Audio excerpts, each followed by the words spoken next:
Mic's on. Mic's work. Hello, everybody. Thank you. Hello. Yeah, hello. Oh, I like this. This is kind of like my primary class. Thank you guys so much for having us here. We are, I think I speak for the three of us when I say that we are really thrilled and honored to speak in front of an audience whose work resonates so strongly with our own and a lot of the things that we believe in. So thank you so much for having us. We're really stoked to be here. I want to kick off today, or we want to kick off today with a few questions. And I would love it if you would respond by a round of applause. So, to get started, by a round of applause, how many of you think that you could recall the most delicious meal that you've ever tasted?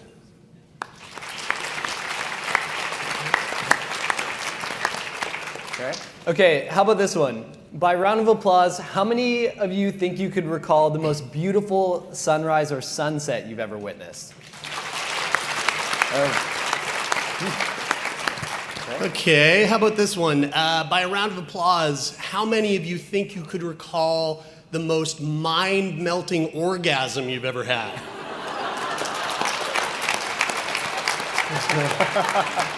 All right, thank you for your honesty. Well, I'm willing to bet that the majority of you would actually have a much harder time recalling the most satisfying breath you've ever taken. Breath appreciation is something that is very near and dear to our hearts for many different reasons. And we like to practice breath appreciation every day with a little exercise. And we would actually love it if you would all join us in doing that exercise right now. So I'll just describe it to you. We'll kind of get that rolling, and then you can join in and we'll do it all together. So I want you to come up to the very edge of your seat. Sit up as tall as you can. Root your feet into the ground. Let your hands rest like wherever they're comfortable, on your thighs and your lap. Relax your shoulders and try to make your belly really soft. So what we're going to do is we're going to draw out one single inhale, about 4 to 5 seconds on the inhale. And then at the top of that inhale, instead of naturally going right into the out breath, I'm going to ask that you pause for a moment. And in that moment of pause, see if you can tune into the physical sensations of the breath that you just took in, right? So see if you can feel how the rib cage has expanded outwards. See if you can feel the diaphragm, how it's dropped. See if you can literally tune into the oxygen-rich blood that is coursing through your veins. And then after that brief, mindful moment of pause, together we'll all sigh it out on a nice audible exhale, okay? So close your eyes, and together take a nice long breath in. Hold it for a moment. And then let it go. That's a beautiful sound. Now, that is better to me than the most delicious meal that I've ever tasted. That's more impressive than the most beautiful sunrise or sunset I've ever witnessed. Hell, to me, that felt better than the best orgasm I've ever had. Whoa. That's a lie. It might be a lie. Felt pretty good, though. That's a blatant lie. But it did feel good. And I think you get the idea, right? Breath appreciation is extremely important to us. And a very big part of that is because I live with cystic fibrosis. And a very real part in living with cystic fibrosis is knowing that I only have so many of those long, rich, deep breaths left.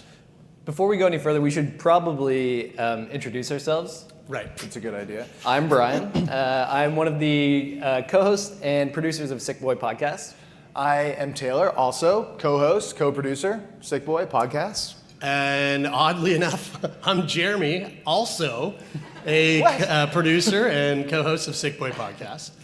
But I think the other thing that the three of us share in common is that by trade we are storytellers. And that's kind of what we're here to do today, is to share with you a number of stories. And I want to kick it off with one story that might give a little bit more context into why we are here. This story takes place back when I was 16 years old. It was in my hometown of Halifax, Nova Scotia. I had gone to see this play titled Zupa Circus Open Theater Kitchen. And I'd like to take a second and read to you the synopsis of this play right now. A wild theatrical feast, Open Theater Kitchen is part comedy, part creation myth, part tragedy, part cooking show. It is the story of two chefs who live alone in a kitchen in a desert. Desperate to combat their loneliness, they cook up the recipe of recipes, the flavor of all flavors, which takes the form of a son. The delight of parenthood soon gives way to panic when the boy encounters the onion, a monstrous, prophetic, transformative force of nature lurking in the root cellar. It possesses him and forces a revolution of imagination, possibility, and rock and roll in the hitherto dreary landscape. What? Sounds like a bit of a weird play, right? And it was this charming, weird show. Actually, during the entire performance, the actors are on stage. They're cooking a pot of soup, and at the end of the show, the entire audience is invited down onto the stage to enjoy the soup with them while they have a Q&A.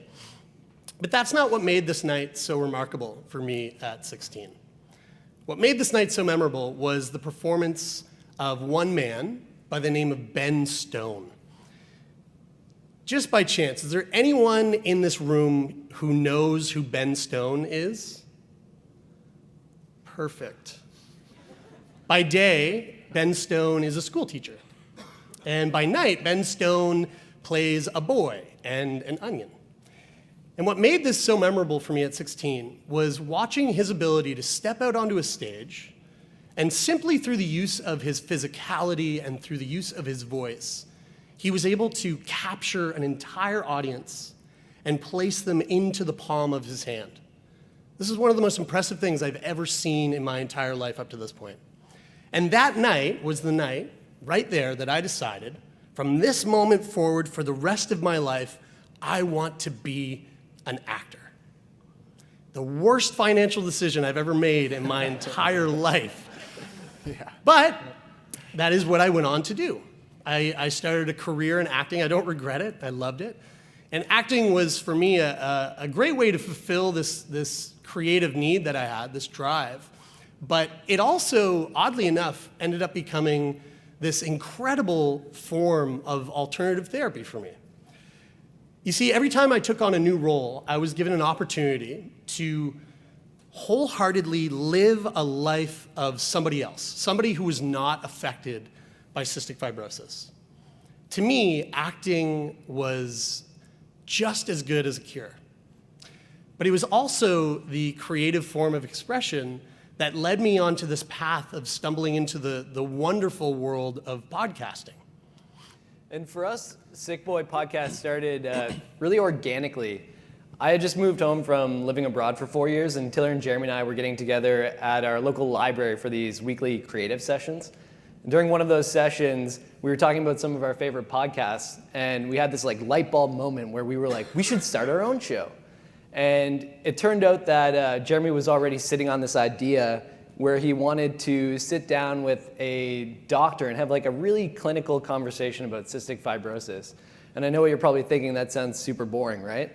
That's what. Whoa! That's what Taylor and I thought. Not the right crowd, Brian. Choose your audience, Brian. Lord. So Taylor and I didn't want our friend to totally embarrass himself by putting out that content. So we suggested taking a bit more of a comedic approach. The three of us sat down that very same day and we recorded what would become the first episode of Sickboy Podcast. Listening back to that first episode, we realized that we were onto something kind of unique and kind of special, or at least we thought that was the case. It was the first time that we had a conversation about what it was like to be sick that wasn't just wrapped in sadness, and that it wasn't just a total bummer. It was really educational. Jeremie and I, up until this point, have been friends for, I think, 5 years. I learned more in that hour about Jeremie's CF than I had in that entire 5-year span. It was hilarious. We laughed maybe way too much. And we left feeling like really inspired and uplifted to do it again. But there was this thought in the back of our minds. Maybe that was a fluke, or maybe because, of course, we think we're funny, and we think that we're interesting. We're best friends. Why wouldn't we? But does anybody else think that this is funny? Does anybody else think that this is an interesting conversation to have or to listen to? So to put this to the test, we decided we would call one of the sickest people that we know, and at that time was a friend of ours named Matthew Amiot. Matt Amiot had just been given the diagnosis that he had a brain tumor. And so we thought we'll bring him into the recording studio and have a conversation about anything and everything to do with his diagnosis, with having a brain tumor, what it was like to get the news, what it was like to get treatment and radiation on his brain, what it was like to have to tell his friends and his family that he has a tumor that's growing in his head. And we left this conversation with Matthew with no doubt in our minds that first conversation was no fluke at all, because we learned even more than we thought we ever could about what it was like what the experience of being sick was. We laughed our asses off, again, possibly too much. And we left feeling more inspired to keep having these same conversations. And Matt's episode went on, in hindsight, to really be the foundation for what we wanted every future episode of Sickboy to be. So fast forward from that moment with Matt up until today, the ball just kind of kept rolling. And we have recorded and published almost 230 episodes. We've traveled across Canada and down through the United States, and we've spoken to people living with everything from cystic fibrosis to terminal cancer, PTSD, schizophrenia, bipolar, PCH, PVH, PNH. Yeah, all the P's, all the H's.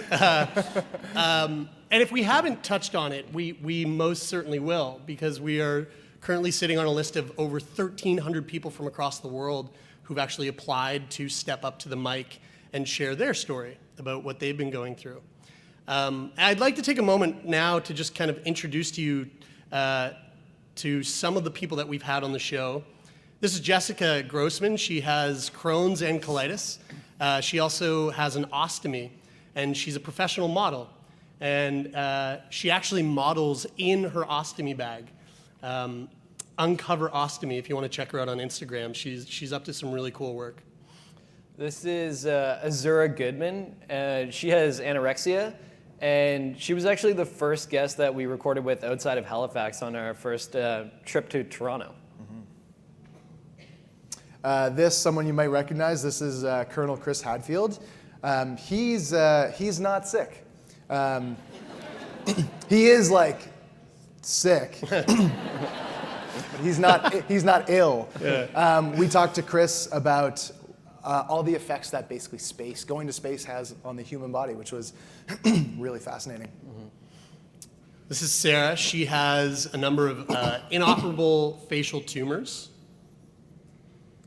And this is Josh Cassidy, a Paralympic wheelchair athlete, and we really enjoy getting our pictures taken with him because we all look tall. But he's way stronger than us. You could snap me like a twig. This is Caleb. Caleb has ADHD. Yeah. I just had a little moment there. Caleb has ADHD, and he is the world's biggest Britney Spears fan. This is true. This photo actually means the world to us.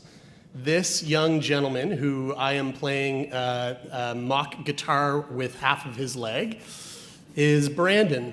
And we met Brandon on the show.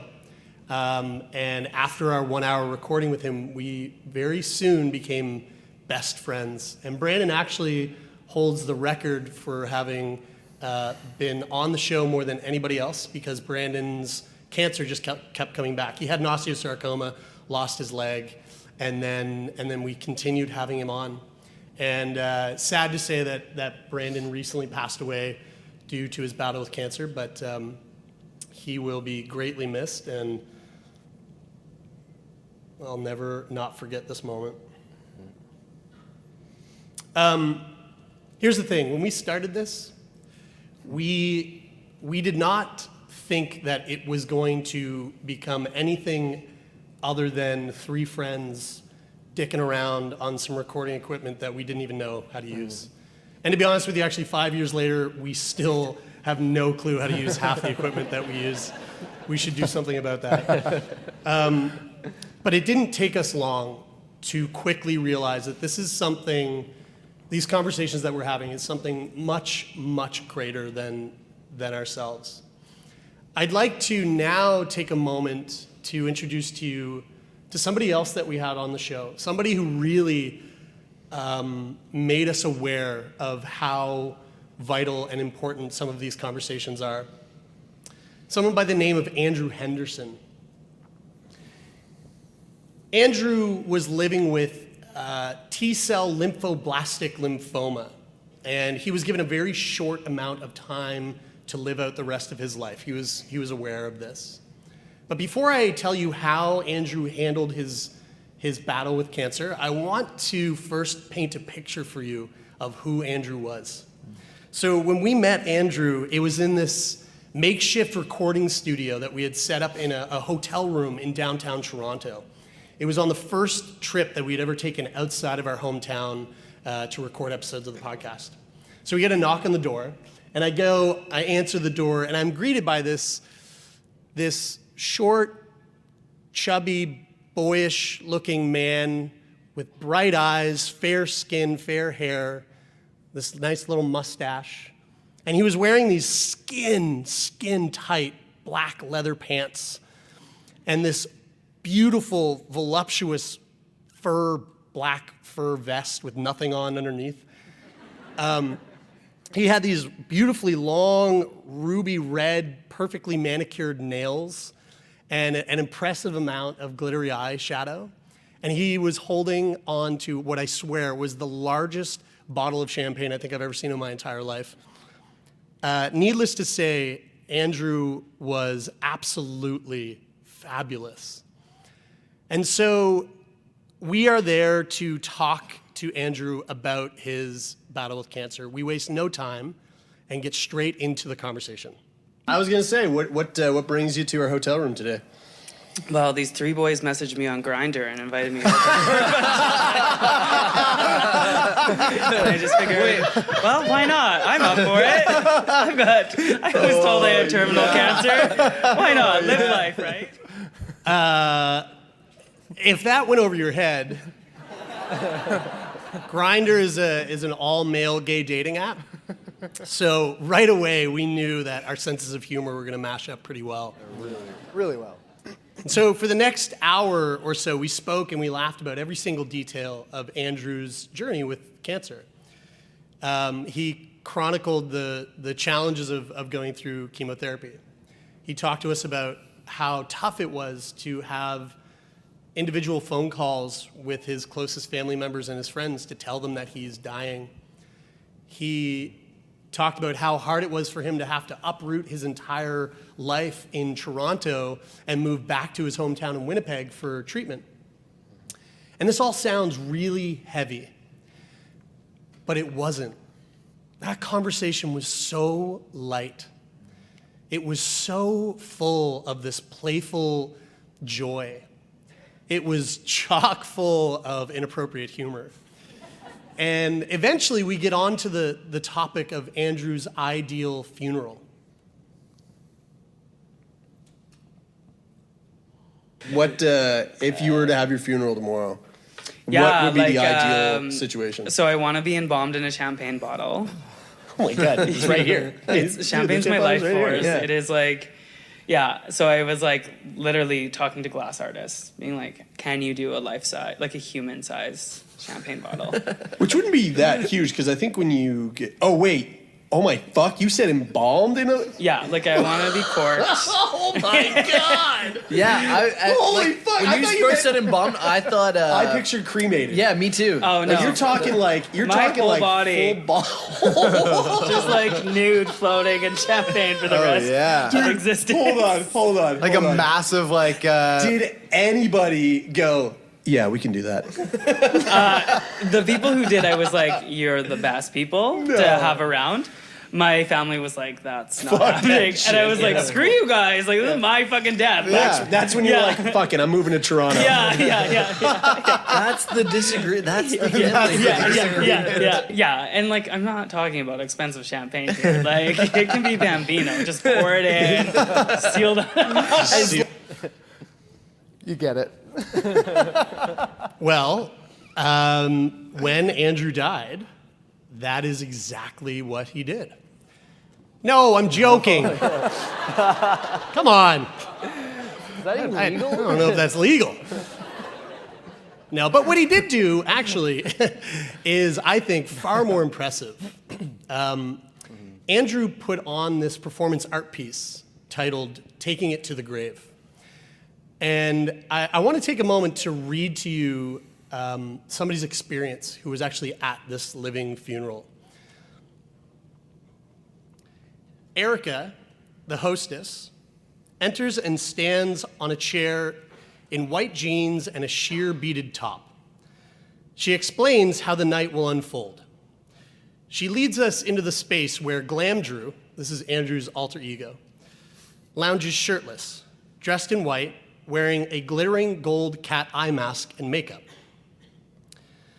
He's spread out on a beige chaise crowned by a Tool champagne bottle topper, encircled by an altar of objects, candles, cloth roses, glittering tchotchkes, a Roman bust, a framed photo of Kim Kardashian.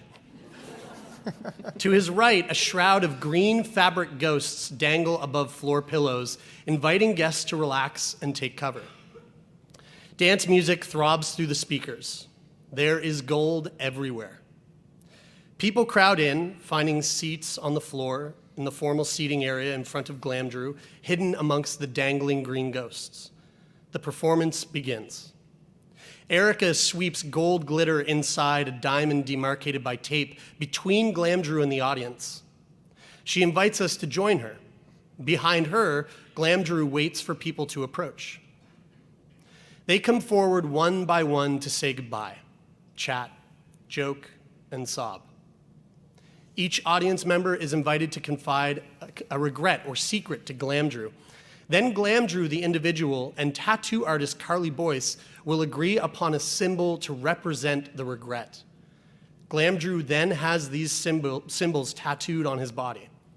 Carly on one side with her stick and poke, the mourner on the other. Over the course of a few hours, I'm showered by glitter while friends dance together. I exchange words of comfort, make small talk at the manicure bar, dance and sing along to Madonna's Like a Prayer. Camera at the ready, I crouch inches away from family members saying goodbye. At one point, I take a break, crossing back into the other space for a drink of water. Alone and up against a wall, I do a handstand. I don't know why. As the performance draws to a close, Erica showers Glamdrew in champagne while he stands in a kiddie pool. Then she invites audience members forward to pour water over him. 3 days after this performance, Andrew died. Andrew's death was the catalyst for a lot of introspection and reflection for us. He was the first Sickboy guest to pass away. And when we look back at it, we realize that Andrew Henderson was the human embodiment of exactly what Sickboy was striving to be. He was hilarious, he was inspiring, and he taught us how to face our own mortality in the most beautiful and gracious way. It was also the first time that we realized how important it is for a patient to have a voice and a say in the care that they receive. Andrew wanted to be, as you can all see, the curator of his own death. He wanted to be very involved in the process, and he took a really similar approach to his treatment all along the way and his overall experience in the healthcare system.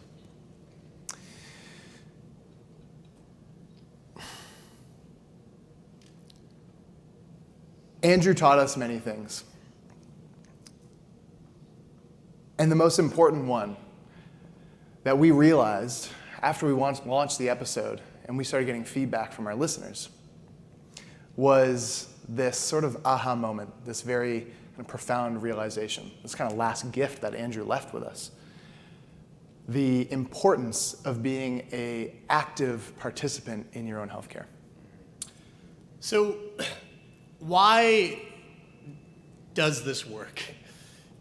Why has this podcast succeeded on such a global scale?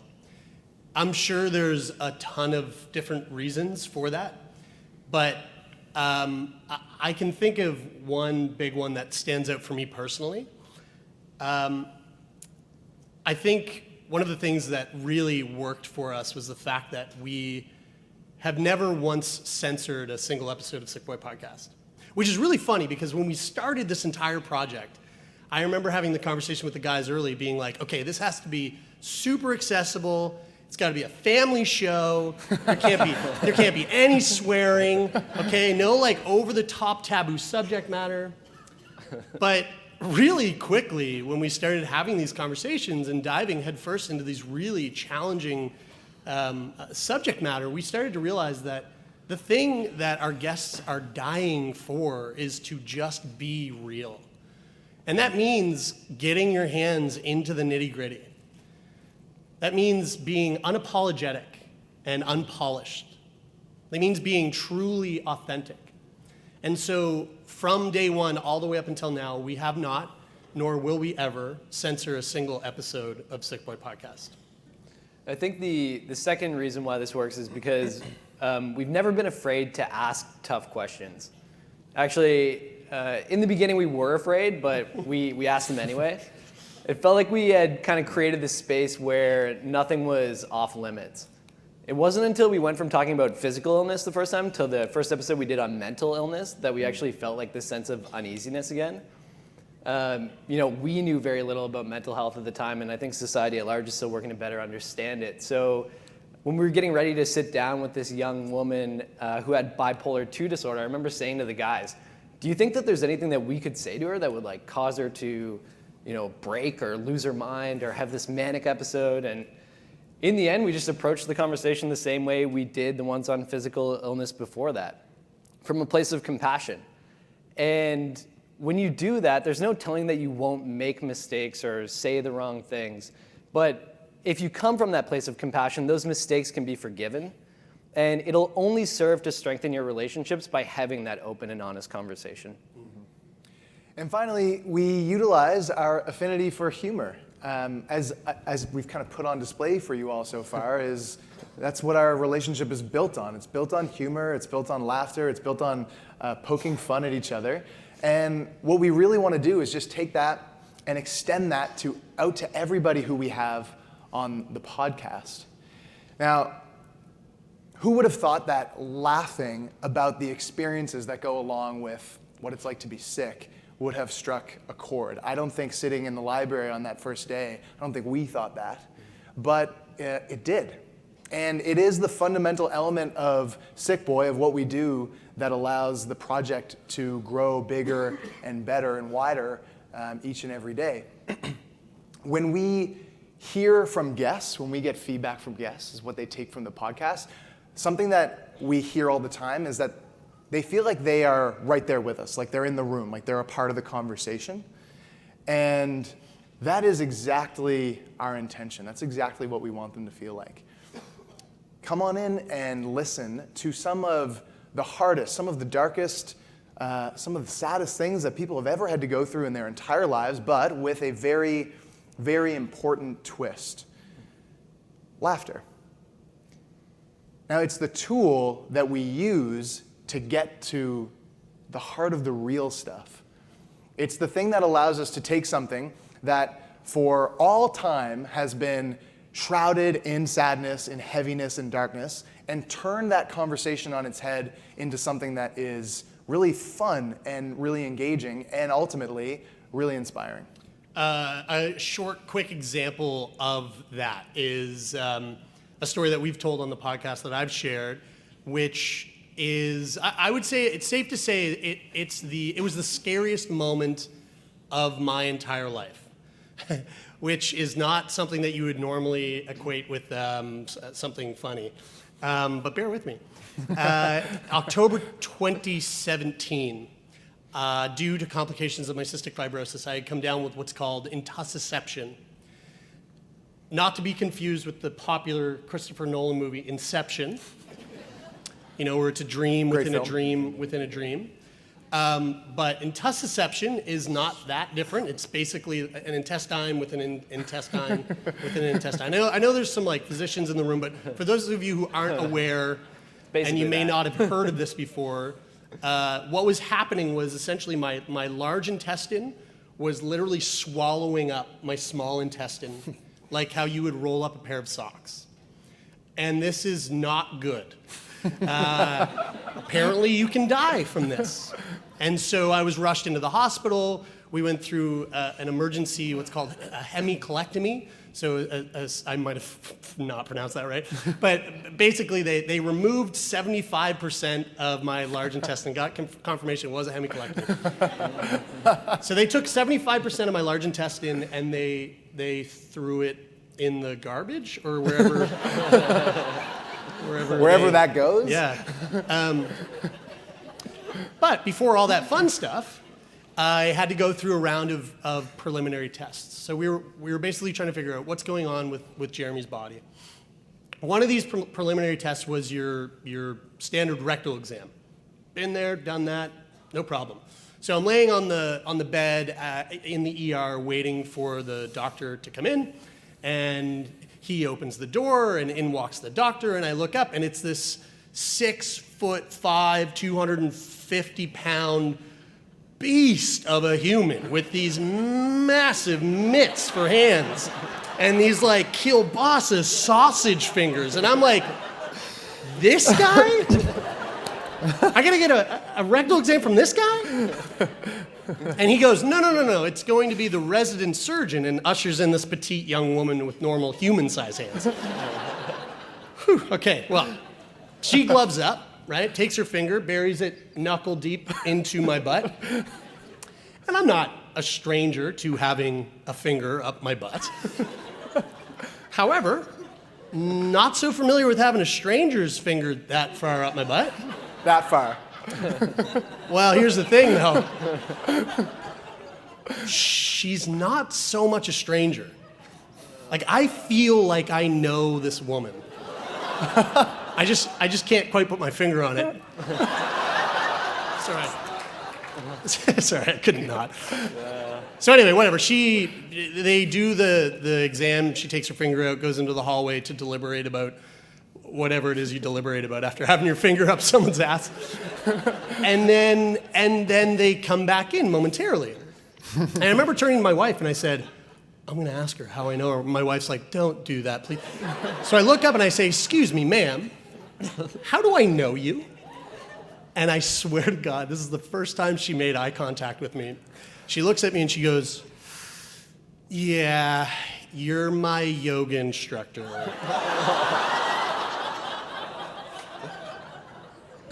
So I've been teaching yoga for the last 9 years, and needless to say, she hasn't come back to the studio since. Not yet. Give her time. Yeah. Time. Did I say scariest moment of my life? I'm pretty sure I meant most embarrassing moment of my life. Yeah. Anyway, so let's rein this back in. What's the takeaway here? Push that to the side. There's something there. We've been doing this show for almost 5 years now. And over these past 5 years, out of all of the conversations that we've been having, out of all the lessons that we've learned, I think it's safe to say that we've boiled down 3 key takeaways for us, having gone through this experience. And this is actually what we want to leave with you today. We call these our 3 aha moments. Nice little effect how it appears there. And the first one is that life is too short for small talk. And this is something that we've kind of developed over the years of doing the podcast. And what this always brings me back to is this experience that I had about 4 years ago. I was in Utah and I was snowboarding. And I was on the mountain by myself that day, and I got to the bottom of a run, and hopped onto the chairlift. And I was sharing the chairlift with 3 other people. There was an older couple to my right, and there was an even older gentleman sitting to my left. And I was sort of keeping to myself, head down, until the guy to my left sticks out his hand and says, "Hey, my name's Bill. Nice to meet you." So I lift my head and I shake his hand. I say, "Hey, Bill, nice to meet you. My name's Taylor." He follows up his introduction with this question. "Oh, awesome. Nice to meet you, Taylor. What's the craziest thing that's ever happened to you in your entire life?" Like, excuse me? Sorry, Bill? Do we know each other? I'm blown away that he's asked, that this is the very first question that he asked me. So, and I don't know if I've ever even thought of what the answer to that question might be. So I'm, "Oh, Bill, just give me a second here, let me think." I compose myself, I think about it for a second, and then light bulb, this time that I had a bit of a near-death miss in Brazil when I was traveling a few years earlier. So I tell him this story, and then his question, of course, provoked me to ask him in return, "Well, what's the craziest thing that's ever happened to you in your life?" And he tells me this crazy story of when he was traveling in the 70s. And he finishes telling me this story, and he follows it up with, okay,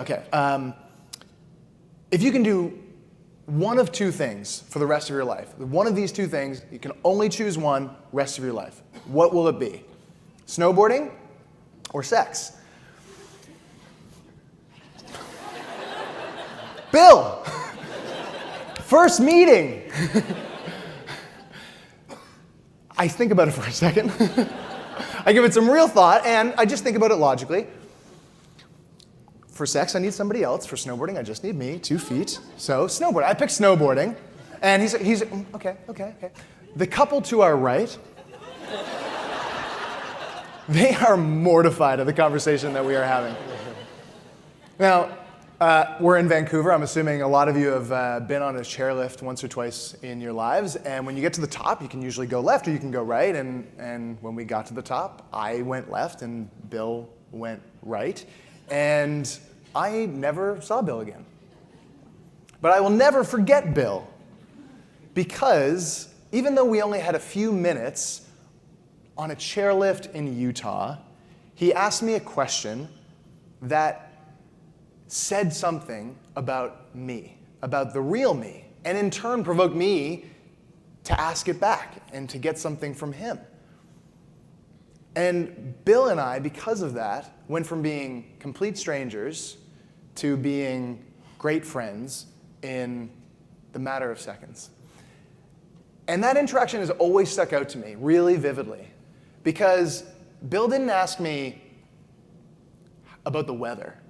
And he didn't ask me about how I'm doing today, which we rarely answer honestly to begin with.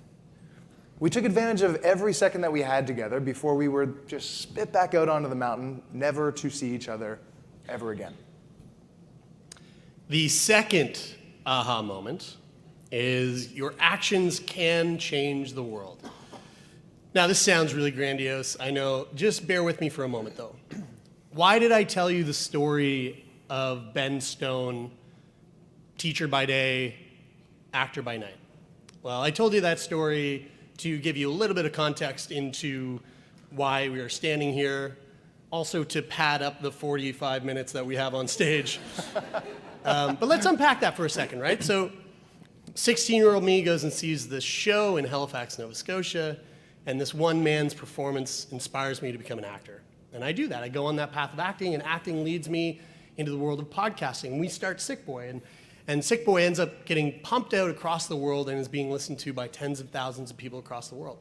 And out of those tens of thousands of people that listen, we receive countless emails, direct messages, letters from people who are reaching out to tell us how much this show has had a profound effect on their life.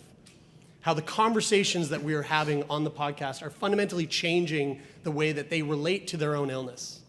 How it's changing the way that they communicate with their friends or their family. And all of that change, that beautiful change, I don't think would be possible if it wasn't for that one performance by that one man on that one night when I was 16.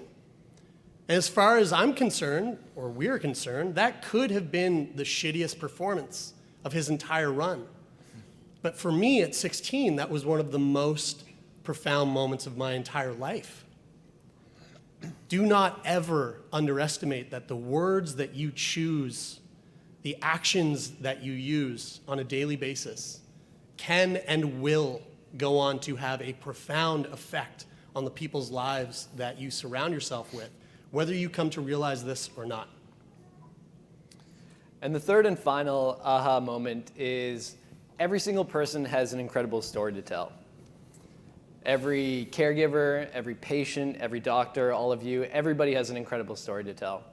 When we look back at the over 200 conversations that we recorded on the podcast, we realize that the majority of our guests are not celebrities or storytellers by trade. They're just regular, everyday people. But if you take the time to sit down with somebody and ask them engaging questions and really take the time to listen to them, you'll find that every single person does have an incredible story to tell. And what I want to be careful not to do is I want to let you know that I can't overstate how important it is that patients have a voice in their healthcare. My mom had bladder cancer, and I was standing in my kitchen chatting with her a couple weeks ago, and I looked at her and I said, Mom, what was the best experience you had in the hospital? And instead of picking out a moment, she actually started listing qualities of her doctor to me. She was like, he was kind, he was thoughtful, he was compassionate. But the most important thing that she said that was that in spite of how chaotic the hospital can be, he actually took the opportunity to make her feel like she was the only person in the entire world. Now there is a very fine and a very delicate balance between the data and the diagnoses that get jotted down on paper and the real life human experience of what it's like to be sick, to truly live with an illness. In order for patients, for people to have a voice, they need to feel like they have a voice. And that's where we come in. And going back to why it's so lovely to be here talking to a group like you is because that's where you come in. We aim to give that voice. Sickboy aims to give that voice. So before we wrap this up and send you off into the world to cut out the small talk, to choose actions and words that might have a profound effect, or to root out those stories that exist, let's just take one more time to sit up and be grateful for that automatic physiological response that we so easily take for granted. So come up to the edge of your seat.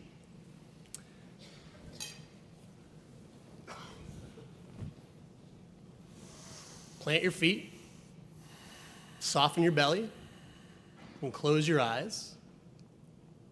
And together, take a nice long breath in. Hold it for a moment. And then let it go. Thank you all so much for listening. Thank you. Thank you, everybody.